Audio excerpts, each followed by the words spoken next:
बिस्मिल्लाहिर्रहमानिर्रहीम। अस्सलामुअलैकुम। यूनिट 9 जो है वो हार्मोन्स से रिलेटेड है। इसमें हमने कुछ हार्मोन्स के बारे में पढ़ना है, ब्रीफली डिस्कस करना है। हार्मोन्स क्या होते हैं, उनका मोड ऑफ़ एक्शन क्या है। ठीक है, हमने जो है वो इंट्रोडक्शन देखना है, क्लासेस देखनी है हार्मोन्स की, और उन क्लासेस में जो है वो steroid hormone, amino hormone, peptide hormone को हम डिस्कस करेंगे। फिर mode of action of steroid और पेप्टाइड हार्मोन का एक्सप्लेन करना है, थोड़ी बहुत बायोलॉजिकल सिग्निफिकेंस उसकी डिस्कस करेंगे। ठीक है, तो हार्मोन्स क्या होते हैं। हार्मोन्स एक्चुअली आप लोगों को भी थोड़ा बहुत आइडिया होगा इस बारे में कि हार्मोन्स जो है वो हमारे पास सिग्नलिंग मॉलिक्यूल्स होते हैं। सिग्नलिंग मॉलिक्यूल्स का क्या मतलब है, जैसे कि आपने ट्रैफिक सिग्नल देखा होगा, है ना, कि ग्रीन लाइट होती है तो इसका मतलब है कि जो है वो ट्रैफिक रन करेगी। ठीक है, अगर रेड लाइट हो गई तो इसका मतलब कि एक तरफ के लोग रुक जाएंगे और जो है वो दूसरी साइड से ट्रैफिक खुली रहेगी। ठीक है, और येलो लाइट का भी अपना एक मीनिंग होता है। इसी तरीके से हार्मोन्स जो है वो सिग्नल देते हैं कि आया बॉडी में किस चीज़ की ज़रूरत है और किस चीज़ की नहीं है। जैसे कि कुछ हार्मोन्स हमारे पास जब छोटे बच्चे होते हैं तो उनमें कुछ हार्मोन्स रिलीज़ होते हैं जो कि उनकी ग्रोथ का काम करते हैं। ठीक है, लेकिन अब जब एक अप्रोप्रिएट हाइट बन गई, ठीक है, एक जो है वो फ़ीमेल्स की हाइट नॉर्मली अगर 5'2" है, मेल्स की 5'8", 5'9" तक जाती है, तो जब वो नॉर्मल हाइट पर रीच कर जाते हैं, कि मतलब बंदे ने जो है वो नॉर्मल हाइट अचीव कर ली है, अब मज़ीद हाइट की ज़रूरत नहीं है। या तो जो जीन्स हैं, जेनेटिक भी होती हैं ना कुछ चीज़ें, मौरूसी जिन्हें कहते हैं। ठीक है, अगर तो पेरेंट के यानी कि अगर मदर की हाइट 5'5" है तो जो है वो या नानी दादी इनमें से या ददियाल ननियाल इनमें से किसी की हाइट ज़्यादा है तो फिर वो उसका असर भी बच्चे पर आता है। ठीक है, तो कहने का मकसद ये है कि इसी तरह से एक हाइट अगर अपने बच्चे ने अपने ख़ानदान के हिसाब से एक नॉर्मल हाइट अचीव कर ली है, मज़ीद हाइट जो है वो अब नहीं बढ़नी, तो इसलिए उसका एक ऑपोजिट हार्मोन रिलीज़ होगा और वो उसकी हाइट को रोकेगा बढ़ने से। ठीक है, जिस तरीके से वो हार्मोन तो रिलीज़ हो रहा है कि उसकी हाइट में इजाफ़ा हो, लेकिन इजाफ़ा हो चुका है, अब मज़ीद इजाफ़े की गुंजाइश नहीं है, तो इसलिए उसके ऑपोजिट एक हार्मोन रिलीज़ होगा और उसकी हाइट को रोकेगा। ठीक है, तो यही इसी वजह से हम कहते हैं कि हार्मोन्स क्या हैं। हार्मोन्स हमारे पास सिग्नलिंग मॉलिक्यूल्स हैं जो क्या करते हैं, सिग्नल देते हैं। ठीक है, और ये जो है वो हमारी पूरी बॉडी की फ़िज़ियोलॉजी को, बॉडी के बिहेवियर को कंट्रोल करते हैं। डिफरेंट टाइप के हार्मोन्स होते हैं और हार्मोन्स हमारी बॉडी में एक अहम किरदार अदा करते हैं। हार्मोन्स के बग़ैर भी जो है वो हम ये पॉसिबल नहीं है लाइफ की एग्जिस्टेंस, क्योंकि हार्मोन रिलीज़ नहीं होंगे हमारे पास तो आगे सिंथेसिस का प्रोसेस नहीं होगा। ठीक है, अब यहाँ क्या लिखा हुआ है कि they are signalling molecules in multi cellular organisms that are transported to distant organs. Distant का क्या मतलब है, दूर दराज ऑर्गन्स में ये क्या होते हैं, ट्रांसपोर्ट होते हैं, ताकि बॉडी की फ़िज़ियोलॉजी को और बॉडी के बिहेवियर को क्या करें, मेंटेन रखें और कंट्रोल करें। ठीक है, हार्मोन्स जो है वो एनिमल, प्लांट, फंजाई इन सब की डेवलपमेंट में रिक्वायर होते हैं। ये सारे मल्टी सेलुलर ऑर्गेनिजम्स हैं। ठीक है, मल्टी सेलुलर का मतलब जो है वो है, मल्टी मीन्स बहुत सारे और सेलुलर मीन्स सेल। ठीक है, कि जिनमें बहुत सारे सेल्स होते हैं, जिनमें मल्टीपल सेल्स हों। ठीक है, और हार्मोन्स जो है वो कम्युनिकेशन का भी काम करते हैं, टिश्यूज़ और ऑर्गन्स के दरमियान मैसेजेस पहुंचाना, कम्युनिकेट करना। ठीक है, कि इस ऑर्गन को इतनी उसकी ग्रोथ करनी है, इसके जो है वो ये इस ऑर्गन में से हमने ये ग्लूकोज़ बनाना है, ग्लूकोज़ स्टोर करना है, जैसे इंसुलिन है तो वो रिलीज़ होता है, तो वो किस तरीके से जो है वो हमारे पास कब रिलीज़ होगा, इंसुलिन जब ग्लूकोज़ हमने लिया होगा। ठीक है, और जब हमारी बॉडी में अच्छा खासा ग्लूकोज़ होगा तो इंसुलिन रिलीज़ होगा। अगर बॉडी को एनर्जी की रिक्वायरमेंट है तो वो लिसिस की तरफ जाएगा ग्लूकोज़, अगर रिक्वायरमेंट नहीं है तो फिर वो ग्लूकोज़ क्या होगा, स्टोर हो जाएगा। ये सारा का सारा कॉन्सेप्ट मैं आपको मेटाबॉलिज्म के चैप्टर में दे चुकी हूँ। ठीक है, अब हार्मोन्स जो है वो किस तरीके से इफ़ेक्ट करते हैं। हार्मोन अपने एक स्पेसिफिक रिसेप्टर, प्रोटीन रिसेप्टर के साथ बाइंड होता है एक टारगेट सेल के ऊपर। टारगेट सेल है, ठीक है, उसका वहाँ पर जो है वो हार्मोन अपने स्पेसिफिक रिसेप्टर के साथ बाइंड होगा। जिस तरीके से हमने कहा था ना कि एंजाइम अपने स्पेसिफिक सबस्ट्रेट के साथ बाइंड होता है, वो किसी और के साथ बाइंड नहीं हो सकता। इसी तरीके से हार्मोन भी अपने एक स्पेसिफिक रिसेप्टर के साथ बाइंड होता है, हार्मोन रिसेप्टर कॉम्प्लेक्स बनता है और फिर एक्शन परफॉर्म होता है, ठीक है। अब ये रिसेप्टर क्या है ये मैं आपसे पूछूंगी ऑनलाइन क्लास में, क्योंकि रिसेप्टर आपने फिजियोलॉजी में रिसेप्टर बहुत अच्छे से जो है वो डिस्कस हुआ है, ठीक है। तो इंशाल्लाह इसको डिस्कस करेंगे। वाटर, अब हमारे पास जो है वो दो किस्म के हार्मोन्स होते हैं, एक होते हैं वाटर सॉल्युबल हार्मोन्स और एक होते हैं लिपिड सॉल्युबल हार्मोन्स। तो जो वाटर सॉल्युबल हार्मोन्स हैं उनको हम हाइड्रोफिलिक भी कह सकते हैं, और जो लिपिड सॉल्युबल हार्मोन्स हैं उनको हम हाइड्रोफोबिक भी कह सकते हैं और लिपोफिलिक भी कह सकते हैं। हाइड्रोफोबिक इसलिए क्योंकि वो वाटर हेटिंग है, और लिपोफिलिक इसलिए कि वो जब हमने कह दिया कि हाइड्रोफोबिक तो इसका मतलब कि वो लिपिड में सॉल्युबल है, ठीक है। तो वाटर सॉल्युबल हार्मोन्स की दो एग्जांपल्स इंपॉर्टेंट हैं, पेप्टाइड और अमाइनो हार्मोन, ठीक है। और लिपिड सॉल्युबल में हमारे पास आता है स्टेरॉयड हार्मोन्स। अब जैसे क्लासेस हैं हार्मोन्स की, ठीक है, पहली क्लास है इसकी स्टेरॉयड, दूसरी है जो है अमाइंस, तीसरी है पेप्टाइड्स। अमाइंस और पेप्टाइड्स ये दोनों आती हैं वाटर सॉल्युबल हार्मोन में, और स्टेरॉयड आता है लिपिड सॉल्युबल हार्मोन में, ठीक है। अब स्टेरॉयड की मज़ीद सब क्लास है कोलेस्टेरोल। कोलेस्ट्रोल मज़ीद डिवाइड होता है प्रोजेस्टेरोन, टेस्टोस्टेरोन और एस्ट्रोजन में। ये तीन हार्मोन्स हैं, ठीक है, जो अपनी डिफरेंट जगहों से ये रिलीज़ होते हैं। अमाइन हार्मोन जो है वो कंसिस्टेड है थायरॉक्सिन और एड्रेनलिन हार्मोन पर। पेप्टाइड हार्मोन हमारे पास मशहूर ज़माना हार्मोन इंसुलिन, ठीक है, इसकी एग्जांपल है। अब यहाँ भी वही लिखा है कि वाटर सॉल्युबल हार्मोन्स जो है वो हाइड्रोफिलिक इन नेचर होते हैं, इजीली सॉल्युबल होते हैं वाटर के अंदर, और इनमें जो है वो अमाइनो हार्मोन और पेप्टाइड हार्मोन इंक्लूडेड है। अब पेप्टाइड हार्मोन क्या है? पेप्टाइड हार्मोन हमारे पास, पेप्टाइड नाम से ही जाहिर है कि भाई प्रोटीन इन नेचर होगा, ठीक है। तो जो पेप्टाइड हार्मोन है वो हमारे पास एक single chain of amino acid से बना हुआ है। हम उसको पेप्टाइड इसलिए कह रहे हैं क्योंकि वो अमाइनो एसिड की चेन से बना हुआ है, और उन अमाइनो एसिड आपस में लिंक हैं by the help of peptide bond, ठीक है। ये हम पढ़ चुके हैं केमिस्ट्री ऑफ प्रोटीन्स में कि सारे अमाइनो एसिड आपस में लिंक होते हैं by the help of peptide bond, and when these amino acids bind with each other by the help of peptide bond then they form protein, ठीक है। अब वो स्ट्रक्चर के ऊपर डिपेंड है कि either this protein will be primary, secondary, tertiary और quaternary, ठीक है, कि कौन सा लेवल ऑफ ऑर्गेनाइजेशन है। तो पेप्टाइड हार्मोन भी जो है वो हमारे पास एक चेन से बने होते हैं अमाइनो एसिड की। अब वो 3 अमाइनो एसिड पे भी मुश्तमिल हो सकती है, वो 100 अमाइनो एसिड पे भी मुश्तमिल हो सकती है। जैसे इंसुलिन जो है वो 51 अमाइनो एसिड से मिलके बना है। इंसुलिन की 2 चेन्स होती हैं, चेन ए और चेन बी। ये मैं वैसे ही जनरल नॉलेज के लिए बता रही हूँ। इंसुलिन में 51 अमाइनो एसिड्स होते हैं। इसके अलावा भी ग्रोथ हार्मोन है, दूसरे हार्मोन्स ऐसे हैं कुछ जो पेप्टाइड हार्मोन्स हैं, वो बहुत सारी जो है वो उनमें मतलब 100+ भी अमाइनो एसिड मौजूद होते हैं, ठीक है। जबकि ऑक्सीटोसिन जो है वो उसमें सिर्फ 7 अमाइनो एसिड्स मौजूद होते हैं, ठीक है। तो अब ये पेप्टाइड हार्मोन क्या है? पेप्टाइड हार्मोन का नाम आ गया तो आपके जहन में ये क्लिक करना चाहिए कि हाँ पेप्टाइड हार्मोन है, so they are water soluble. Water soluble then it means they are hydrophilic in nature, ठीक है। और हाइड्रोफिलिसिटी की वजह से अब आपको पता है कि हमारे पास जो है ना वो मेम्ब्रेन, जो सेल मेम्ब्रेन है वो ऊपर जो है ना, वो मैंने जब आपको पढ़ाया था सेल मेम्ब्रेन तो मैंने ये बताया था कि वो फोस्फोलिपिड बायलेयर से बनी हुई है, ठीक है। फोस्फेट के ग्रुप्स जो है वो ऊपर हैं और लिपिड के ग्रुप्स जो है वो नीचे हैं, ठीक है। तो फोस्फोलिपिड है, इसका मतलब कि जो मेम्ब्रेन है ना, मेम्ब्रेन के अंदर का हिस्सा क्या है? हाइड्रोफोबिक है सेल मेम्ब्रेन के, और बाहर का हिस्सा क्या है? हाइड्रोफिलिक है। ये जब हमने सेल मेम्ब्रेन पढ़ी थी तब मैंने आपको एक्सप्लेन किया था, ठीक है, कि वो फोस्फोलिपिड बायलेयर है। बायलेयर यानी 2 लेयर से मिलके बनी है।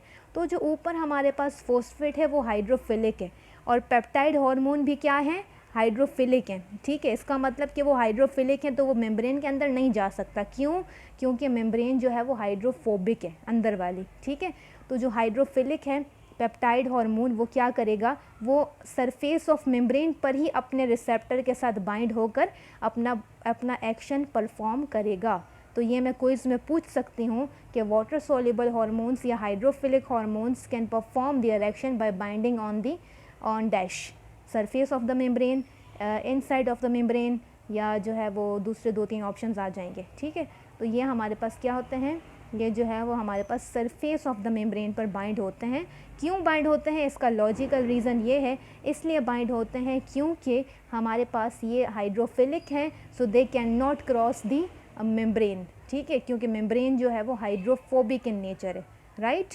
Peptide hormones are hydrophilic in nature while membrane cell membrane is hydrophobic in nature. ठीक है, अंदर से वो हाइड्रोफोबिक है, जबकि जो उसके हेड हैं ऊपर लगे हुए वो हाइड्रोफिलिक हैं। तो इसलिए वो ऊपर के साथ ही बाइंड होगी, सरफेस के सतह के साथ बाइंड होगी, अंदर जो है वो दरिया में नहीं कूदेगी। ठीक है, क्यों, क्योंकि वो दरिया उसके मतलब का नहीं है। ठीक है, जैसे कि तेल और पानी को आप मिक्स करो तो वो मिक्स नहीं होंगे, क्योंकि वो एक पोलर है, एक नॉन पोलर है। इसी तरीके से जो पेप्टाइड हार्मोन है वो पोलर है, तो वो नॉन पोलर को कैसे क्रॉस कर सकता है, इसका रीज़न ये है। ठीक है, अब इसकी एग्जांपल में था ऑक्सीटोसिन और इंसुलिन, जो मैं आपको बता चुकी हूँ। अब अमाइनो हार्मोन्स हैं। अमाइनो हार्मोन जो है वो सिर्फ एक अमाइनो एसिड से ड्राइव हुआ हार्मोन है। पेप्टाइड हार्मोन और अमाइनो हार्मोन में आपने कंफ्यूज नहीं होना। पेप्टाइड हार्मोन एक अमाइनो एसिड की चेन से मिलके बना है। ठीक है, उसमें चेन है, उसमें पेप्टाइड बॉन्ड है, इसलिए हम उसको कह रहे हैं पेप्टाइड हार्मोन। ठीक है, लेकिन अमाइनो हार्मोन सिर्फ किससे बनेगा, अमाइनो एसिड से बना होगा। इसको हम अमाइनो एसिड हार्मोन भी कह सकते हैं। ठीक है, जैसे कि टायरोसिन जो है वो हमारे पास एक एरोमेटिक अमाइनो एसिड है। एरोमेटिक क्या होता है पूछूंगी, बताया था मैंने, second chapter basic concepts of organic chemistry बताया था एरोमेटिक कंपाउंड्स क्या होते हैं। So will ask in online class. Okay, तो ये जो है ये अमाइनो हार्मोन्स हमारे पास स्टोर्ड होते हैं वेजाइकल्स में। वेजाइकल्स मतलब वो छोटे छोटे से जो है हमारे पास एक वेजाइकल्स टाइप बन जाते हैं, तो उसमें ये स्टोर होते हैं। ठीक है, अब अमाइनो हार्मोन की एग्जांपल है मेलाटोनिन और थायरॉक्सिन। मेलाटोनिन का बहुत एक इंटरेस्टिंग रोल है। ये हमारे पास पीनियल ग्लैंड से सिक्रीट होता है और ये हमारी स्लीपिंग साइकिल को कंट्रोल करता है। इसका रोल हम आगे पढ़ते हैं। ठीक है, और थायरॉक्सिन जो है वो थायराइड हार्मोन है, ये थायराइड ग्लैंड से सिक्रीट होता है। ठीक है, तो ये जस्ट इसकी थोड़ी सी एग्जांपल्स हैं कि ये अमाइनो हार्मोन है, अमाइनो हार्मोन क्या होता है और पेप्टाइड हार्मोन क्या होता है, ये इसका कॉन्सेप्ट आपको अब पता होना चाहिए। अगर मैं पूछूं कि peptide hormone consist of dash only 1 amino acid, a chain of amino acid, 2 amino acids, या जो है वो 3 अमाइनो एसिड्स, या मोर देन 3 अमाइनो एसिड्स। ठीक है, तो जो है वो आप क्या लिखेंगे यहाँ पर, हमारे पास चेन ऑफ अमाइनो एसिड वाला भी ऑप्शन करेक्ट है और मोर देन 3 वाला भी करेक्ट है। ठीक है, लेकिन अगर मोर देन 3 वाला वैसे मैं नहीं दूंगी, क्योंकि यहाँ पर 2 करेक्ट आ गए और अब जो है वो बोथ ए और सी वाला ऑप्शन आई थिंक एक्सक्लूड हो चुका है। ठीक है, तो जब भी आएगा में क्वेश्चन तो आपको लिखना है a chain of amino acid. ठीक है, इसके अलावा हमारे पास है लिपिड सॉल्युबल हार्मोन्स। वही लिखा है कि इनका हाइड्रोफोबिक नेचर होता है, ये सॉल्युबल नहीं होंगे वाटर के अंदर। और इम्पॉर्टेंट क्लास इंक्लूड है स्टेरॉयड हार्मोन्स। स्टेरॉयड हार्मोन्स जो है वो एक बहुत ही अहम क्लास है, जो कि कोलेस्टेरोल के ऊपर डिपेंड है। और कोलेस्टेरोल जो है वो डिफरेंट हार्मोन्स बनाता है जिनका रोल रिप्रोडक्टिव साइकिल में होता है, जैसे कि प्रोजेस्टेरॉन और एस्ट्रोजन स्पेसिफिकली फीमेल्स में उनका रोल होता है और टेस्टोस्टेरोन का रोल जो है वो मेल्स में होता है। ठीक है, तो इनके बगैर भी जो लाइफ पॉसिबल नहीं है। तो ये बहुत इम्पॉर्टेंट क्लास है एक हार्मोन्स की। कौन सी? Steroid hormone. ये लिपोफिलिक इन नेचर है। ठीक है, हाइड्रोफोबिक है, ये पता होना चाहिए अब आपको कि पेप्टाइड की बात कर रहे हैं तो हाँ भाई पेप्टाइड है, प्रोटीन, पेप्टाइड से आपको याद आना चाहिए प्रोटीन, प्रोटीन है तो हाँ हाइड्रोफिलिक इन नेचर होगा। स्टेरॉयड हमने पढ़ा था लिपिड्स में, हाँ स्टेरॉयड आ गया तो ये हाइड्रोफोबिक होगा, हाइड्रोफोबिक है तो ये लिपिडिक इन नेचर है। ठीक है, तो ये कॉन्सेप्ट आपके पास होना चाहिए, अगर ये नहीं होगा तो आप कोई सॉल्व नहीं कर सकते। फिर स्टेरॉयड हार्मोन्स जो है वो कोलेस्ट्रॉल से ही ड्राइव हुए हैं और हमारे पास ये इनसॉल्युबल है वाटर में। लिपोफिलिक इसलिए कह रहे हैं क्योंकि ये लिपिड इन नेचर हैं, तो ये लिपिड में ही सॉल्युबल होंगे या लिपिड में ही डिज़ोल्व करना जो है वो पसंद करेंगे। ठीक है। अब देखिए हमने कहा था कि पेप्टाइड हार्मोन हाइड्रोफिलिक है और हमारी जो सेल मेम्ब्रेन है वो उसका सरफेस तो हाइड्रोफिलिक है लेकिन उसका जो इंटीरियर पार्ट है वो हाइड्रोफोबिक है, ठीक है। तो इस वजह से पेप्टाइड हार्मोन क्या है, वो क्रॉस नहीं कर रहे, वो ऊपर ही जो है वो अपना एक्शन परफॉर्म कर रहे हैं, वो ऊपर ही क्या कर रहे हैं, सरफेस के साथ ही बाइंड हो रहे हैं सेल मेम्ब्रेन के। क्योंकि जब तक हार्मोन सेल में जाएगा नहीं, ठीक है, सेल में जाएगा नहीं तो वो कैसे हमें परफॉर्म एक्शन करवाएगा, ठीक है, एक्शन भी परफॉर्म नहीं होगा। तो जाहिर सी बात है सेल में जाने के लिए उसको सेल मेम्ब्रेन तो क्रॉस करनी पड़ेगी ना। तो इसीलिए मैं सेल मेम्ब्रेन कर रही हूँ। अगर किसी को यहाँ कन्फ्यूजन हो कि सेल मेम्ब्रेन क्यों मैं कह रही हूँ, तो सेल मेम्ब्रेन में इस वजह से कह रही हूँ कि सेल मेम्ब्रेन जो है वो अहम एक बैरियर है जिसको आपको क्रॉस करना पड़ेगा। आप इंस्टीट्यूट आ रहे हो तो आपको दरवाज़ा तो पार करना पड़ेगा ना, फिर आप क्लास के अंदर आओगे। ऐसा तो नहीं है ना कि आप बस इंस्टीट्यूट आए और क्लास में आके बैठ गए। आपको पहले अपने घर से निकलोगे, फिर आप इंस्टीट्यूट के डोर में एंटर होगे, फिर आप जाके कहीं क्लास में बैठोगे। तो इसी तरीके से ही जो हार्मोन है उसको भी एंटर होना पड़ता है, उसके लिए भी कोई ना कोई डोर होता है, ठीक है। तो यहाँ पर हमारे पास क्या है कि हमने प्रोटीन के लिए ये अल्लाह ताला ने ये फैसिलिटी रखी है कि वो हाइड्रोफिलिक है तो वो सरफेस पर बाइंड हो जाएगा, लेकिन स्टेरॉयड क्या है, हाइड्रोफोबिक हैं तो वो, और लिपिड, और जो हमारी मेम्ब्रेन है सेल मेम्ब्रेन वो लिपिड बाइलेयर है, फोस्फोलिपिड बाइलेयर है। तो इसका मतलब कि लिपिड के मॉलिक्यूल्स मेम्ब्रेन के अंदर मौजूद हैं तो वो स्टेरॉयड इजीली अंदर दाखिल हो सकता है, मेम्ब्रेन के अंदर दाखिल हो सकता है, क्योंकि अंदर का नेचर भी लिपिड है और स्टेरॉयड बजाते ख़ुद भी लिपिड है, ठीक है। तो वो इजीली अंदर दाखिल होगा और अपना एक्शन परफॉर्म कर सकता है और अपने रिसेप्टर के साथ बाइंड होकर, ठीक है। तो ये कॉन्सेप्ट आपको क्लियर हो जाना चाहिए कि जो है वो हाइड्रोफिलिक था इसलिए वो सरफेस पर आया, स्टेरॉयड हाइड्रोफोबिक है इसलिए वो अंदर पहुंच गया, ठीक है। यहाँ भी यही लिखा हुआ है कि वो इंट्रासेलुलर रिसेप्टर, न्यूक्लियर रिसेप्टर्स तक पहुंच जाएगा। कौन? स्टेरॉयड। क्यों पहुंचेगा? क्योंकि वो लिपोफिलिक है और मेम्ब्रेन जो है वो भी फोस्फोलिपिड बाइलेयर, हम उसको कह रहे हैं कि फोस्फेट का ग्रुप ऊपर है और लिपिड जो है वो अंदर एम्बेड है, ठीक है। इसकी एग्जांपल्स में आते हैं एस्ट्राडायोल जिसमें एस्ट्रोजन प्रोजेस्टेरोन ये बनाता है, टेस्टोस्टेरोन और कॉर्टिसोल जिसको हम स्ट्रेस हार्मोन कहते हैं। कॉर्टिसोल के बहुत से फंक्शंस हैं, ठीक है। ये जो है ये हमारे पास एड्रिनल ग्लैंड से रिलीज़ होता है। एड्रिनल ग्लैंड हमारे पास मौजूद है किडनी के ऊपर, ठीक है। एक ग्लैंड मौजूद है वो कहलाता है एड्रिनल ग्लैंड, वहाँ से कॉर्टिसोल रिलीज़ होता है, ठीक है। कॉर्टिसोल के बहुत सारे फंक्शंस हैं। कॉर्टिसोल जो है वो हमारे बॉडी का टेम्परेचर मेंटेन करता है, हमें जो है वो स्ट्रेस से रिलीफ़ करवाता है। बाज़ औक़ात जो है वो बहुत से कामों में कॉर्टिसोल इन्वॉल्व है, ठीक है। अब इसके बाद अगर हम मोड ऑफ़ एक्शन देखें पेप्टाइड हार्मोन का, वही सारी बात जो मैंने आपको बताई उसको अब ये हम मोड ऑफ़ एक्शन का नाम दे रहे हैं। तो यहाँ यही लिखा हुआ है कि प्रोटीन हार्मोन जो है हमारे पास, हमारे मशहूर ज़माना एग्जांपल है इंसुलिन की कि वो पेप्टाइड हार्मोन है, ठीक है। अब ये जो इंसुलिन है हमारे पास ये हाइड्रोफिलिक इन नेचर है, तो यही बात लिखी हुई है। So they can not pass through the hydrophobic middle of the cell membrane, ठीक है। So bind to the receptor protein on the cell membrane surface, यानी कि वो उसके सरफेस पर ही बाइंड हो जाएगा। जैसे कि आप देख सकते हैं यहाँ पर ये सरफेस है, यहाँ पर क्या हुआ, ये बाइंड हो गया। ये जो हमारे पास जो ब्लू है, ठीक है, ये इंसुलिन है। ये जो पर्पल है ये क्या है, इसका रिसेप्टर प्रोटीन है। एंजाइम आकर इसलिए लगा है ताकि रिएक्शन को कैटालाइज करे, ठीक है। और ये जो इंसुलिन जब अपने रिसेप्टर के साथ अगर बाइंड हुआ ना, तो इस चीज़ को हम कह रहे हैं कि ये हमारे पास है, इंसुलिन हमारे पास है फर्स्ट मैसेंजर, जो कि मैसेज लेकर आया है कि चलो भाई ग्लूकोज बॉडी में आ गया है, स्टार्ट कर दीजिए आप, ठीक है, आप स्टार्ट कर दो अपना काम जो है वो आपने स्टार्ट कर देना है। अब ये जो हमारे पास इंसुलिन है, इंसुलिन भी हो सकता है, कोई और हार्मोन भी हो सकता है, ज़रूरी नहीं है कि इंसुलिन ही हो, लेकिन जो भी हार्मोन होगा वो क्या होगा, वो पेप्टाइड इन नेचर होगा, ठीक है। उसके बाद पेप्टाइड हार्मोन्स का ये एक्शन है।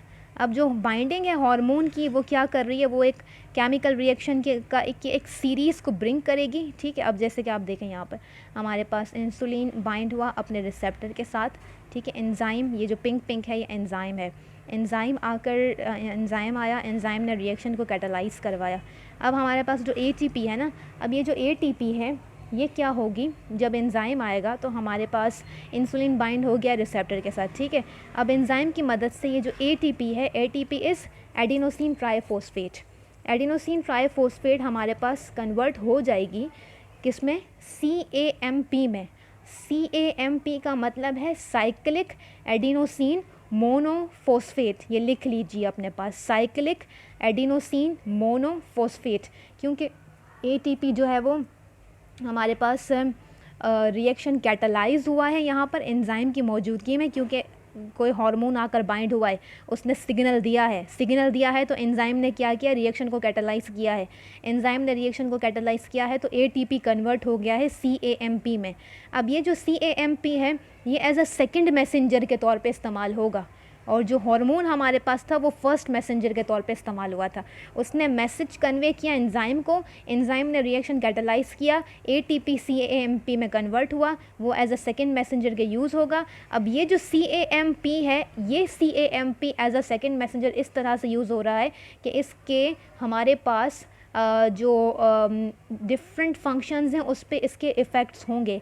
CAMP क्या करेगा कि इन केस अगर हमारे पास जो हार्मोन बाइंड हुआ है वो ग्लूकागोन है, ठीक है, तो इसका मतलब है कि हमें ग्लाइकोजन को ब्रेक डाउन करवाना है, तो CAMP बन गया। वो CAMP मैसेज ट्रांसफ़र करेगा फर्दर ग्लाइकोजन फॉस्फोराइलेज को कि चलो भाई स्टार्ट हो जाओ, ग्लाइकोजन को ब्रेक डाउन करो, क्योंकि बॉडी को ग्लूकोज की ज़रूरत है, ठीक है। अगर तो हमारे पास ये हार्मोन इंसुलिन होता तो फिर यहाँ पर CAMP क्या करता, ग्लाइकोजन सिंथेसिस को प्रोमोट करता। तो कहने का मकसद ये है कि जो हार्मोन आकर बाइंड हुआ है वो हमारे पास फर्स्ट मैसेंजर है, उसने सिग्नल दे दिया हमारे पास कि चलो भाई अब बॉडी में ये रिक्वायरमेंट है, तो एंजाइम ने अपना काम शुरू किया। तो उसके नतीजे में क्या हुआ कि जो एनर्जी बनी थी, जो ATP थी, वो ATP हमारे पास CAMP में कन्वर्ट हुआ। उस ATP ने अपना मैसेज CAMP को दिया। CAMP as a second messenger के तौर पर इस्तेमाल होता है। उस CAMP के डिफरेंट इफ़ेक्ट्स हैं हमारे पास सेल्स के ऊपर, और उसने जो है वो अपने अकॉर्डिंग टू हार्मोन उसने अपना रोल प्ले कर दिया। अगर वो हार्मोन ये चाह रहा है कि आपने ब्रेक डाउन करवानी है तो वो ब्रेक डाउन का सिग्नल दे देगा। अगर वो हार्मोन ये चाह रहा है कि आपने जो है वो करवाना है तो आपने सिंथेसिस करवानी है तो वो उसका मैसेज दे देगा, ठीक है। जिस तरीके से हमारे पास, हम रेस्टोरेंट की एग्जांपल ले सकते हैं, हमारे पास पहले वेटर आता है, ठीक है, वो वेटर आता है, हमसे जो है वो सारा ऑर्डर लिखवाता है, हमसे ऑर्डर लिख के अच्छा ये है, ठीक है, तो हम जो है वो अपना मैसेज उसको ट्रांसफ़र कर देते हैं कि हमें ये चीज़ें चाहिए, ठीक है। तो वो हमसे ये चीज़ें लेकर वो जाता है वहाँ पर अपने जो है वो किचन में, और वहाँ पर वो हम तो फर्स्ट मैसेंजर थे, हमने अपना मैसेज उसको दे दिया। अब वो एज अ सेकेंड मैसेंजर हमारा मैसेज आगे पहुँचा रहा है, ठीक है, कि ये ऑर्डर आया है, आप इस चीज़ को रेडी कर दें, और फिर वो जो है वो ऑर्डर हम तक पहुँच जाता है। तो बिल्कुल इसी तरीके से CAMP का रोल है। तो अब इसमें से क्या क्विज़ में आ सकता है, ये मैं पूछ सकती हूँ कि जो हार्मोन है it will act as a dash, first messenger, second messenger, या जो है वो 2-3 ऑप्शन और आ जाएंगे, ठीक है। और CAMP acts as a dash, तो आपको ये याद रखना है कि फर्स्ट मैसेंजर हमेशा हार्मोन होगा, सेकंड मैसेंजर हमारे पास CAMP होगा, ठीक है। और पेप्टाइड हार्मोन है तो इस वजह से ये सरफेस पर आकर लगा है, ठीक है। कहाँ आकर लगा है, सरफेस पर आकर लगा है हमारे पास, ये अंदर नहीं गया, अंदर इसने अपना एक्शन परफॉर्म नहीं किया। क्यों? क्योंकि ये हाइड्रोफिलिक इन नेचर है, ये वाटर सॉल्यूबल है, और जो अंदर का नेचर है मेम्ब्रेन का वो हाइड्रोफोबिक नेचर है, ठीक है। इस वजह से ये अंदर नहीं पहुंच सका। ओके, यही वर्डिंग्स में भी यही लिखा हुआ है, आपने सिर्फ कॉन्सेप्ट लेना है और पढ़ना है, ठीक है। Self study is important. देखें यहाँ लिखा हुआ है कि cyclic AMP mean cyclic adenosine monophosphate, ठीक है, यानी कि 2 फॉस्फेट यहाँ से रिलीज़ हो चुके हैं।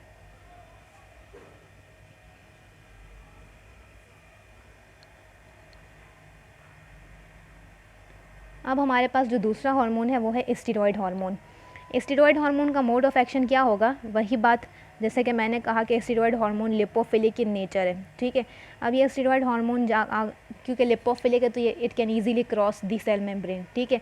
तो इसने सेल मेम्ब्रेन को क्रॉस कर लिया यहाँ तक, ठीक है, इसने जो है वो क्रॉस कर लिया, अब जाकर अपने रिसेप्टर के साथ बाइंड हो गया, ठीक है। अब इसका काम ये है कि ये न्यूक्लियस तक पहुंच सकता है। क्यों पहुंच सकता है? क्योंकि ये स्टीरॉयड इन नेचर है, ये लिपिड इन नेचर है, तो ये जो है वो न्यूक्लियस तक हार्मोन रिसेप्टर कॉम्प्लेक्स बन गया। ये देखिए, ये जो ऑरेंज ऑरेंज है ये स्टेरॉयड हार्मोन है, ये जो पिंक पिंक है ये इसका रिसेप्टर है, इसको हम कहते हैं इंट्रासेलुलर रिसेप्टर। क्यों? क्योंकि ये सेल के अंदर मौजूद है, ठीक है। तो इसने इजीली क्रॉस की मेम्ब्रेन, ये अपने रिसेप्टर के साथ बाइंड हुआ। अब ये जो है वो इसने ये न्यूक्लियस में पहुंच गया। न्यूक्लियस में जाकर क्या करेगा, ये डीएनए बनाएगा। डीएनए, क्योंकि ये एक कॉम्प्लेक्स है, ठीक है, इस कॉम्प्लेक्स से हमारे पास डीएनए बन सकता है। ये डीएनए बनाएगा, डीएनए से हमारे पास एमआरएनए बनेगा, और फिर एमआरएनए से हमारे पास क्या बन जाएगा, प्रोटीन बन जाएगा, ठीक है। तो अगर मैं ये पूछ लूँ कि new protein is produced by dash hormone, steroid hormone, peptide hormone, amino hormone, तो आप क्या लिखेंगे, आप लिखेंगे स्टेरॉयड हार्मोन। वाई, क्यों ये बनाता है, क्योंकि ये अंदर जा सकता है, ठीक है। क्यों जा सकता है, क्योंकि ये लिपोफिलिक इन नेचर है। कैसे बनाएगा, when it binds with its intracellular receptor, ठीक है। और इंट्रासेलुलर रिसेप्टर से बाइंड होने के बाद हमारे पास 3 प्रोसेसेस होंगे, डीएनए बनेगा, फिर एमआरएनए बनेगा, फिर उससे प्रोटीन बनेगा, ठीक है। तो इसका काम ये है।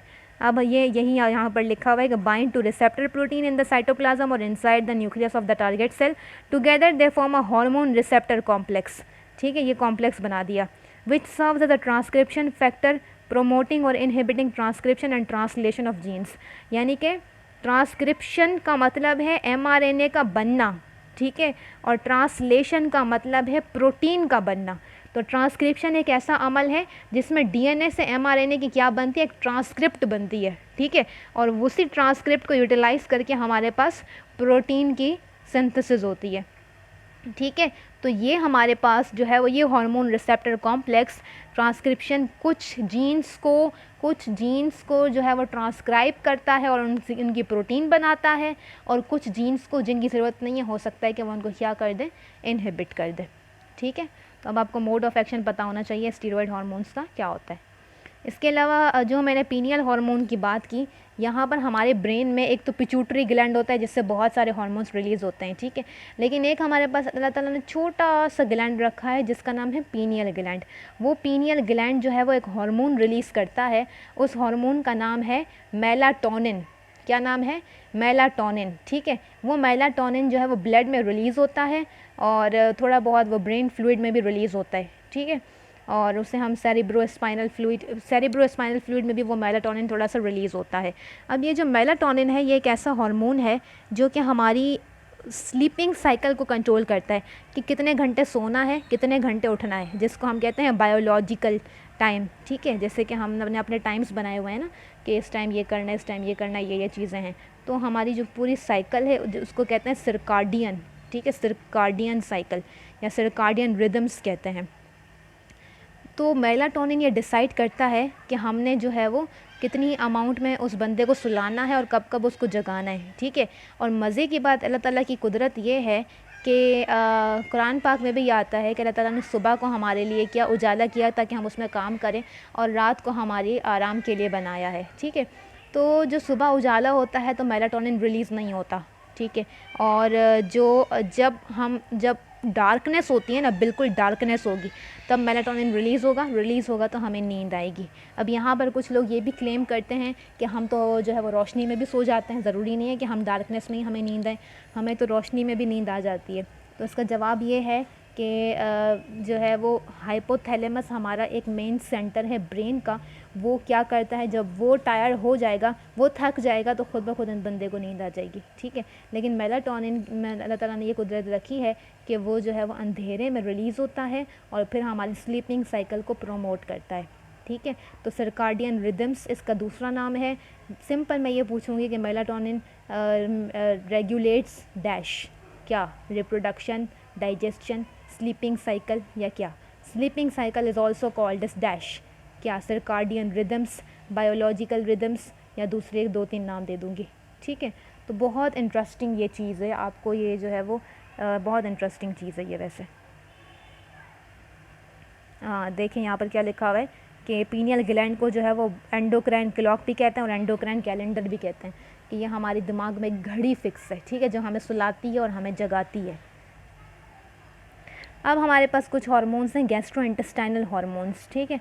वो गैस्ट्रोइंटेस्टाइनल हार्मोन्स क्या हैं, उनमें है गैस्ट्रिन, सिक्रीटिन और cholecystokinin, gastric inhibitory peptide hormone.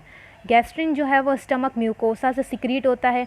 Stomach आपने देखा होगा, उसमें एक म्यूकोसा होता है, ठीक है, लेयर है स्टमक की, वहाँ से ये सिक्रीट होता है। और ये जो है वो जब खाने की हम खा रहे होते हैं ना, उस वक्त ये उसके रिस्पॉन्स में रिलीज़ होता है, ठीक है। और इसके टारगेट ऑर्गन्स हैं स्मॉल इंटेस्टाइन और स्टमक। ये क्या करता है, ये HCl को रिलीज़ करता है, इंटेस्टाइन की मूवमेंट में हेल्प करता है, पेप्सिनोजन रिलीज़ करवाता है ताकि क्या हो सके, डाइजेशन हो सके।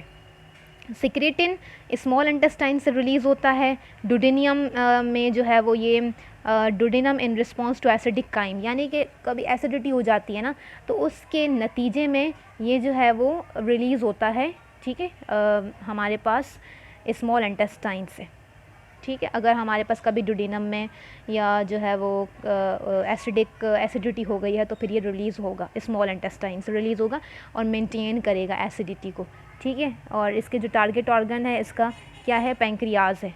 पैंक्रियाज में जाएगा, वहाँ जाकर क्या करेगा, ये अल्कलाइन क्योंकि देखो एसिडिटी हो रही है तो इसका मतलब कि हमारी pH बहुत कम हो गई है, ठीक है, क्योंकि एसिडिक कंडीशन ज़्यादा हो गई हैं, तो उनको मेंटेन करना पड़ेगा, न्यूट्रलाइज़ करना पड़ेगा। न्यूट्रलाइज़ करने के लिए अल्कलाइन कंडीशन बनानी पड़ेंगी, तो ये सिक्रीट करता है कुछ अल्कलाइन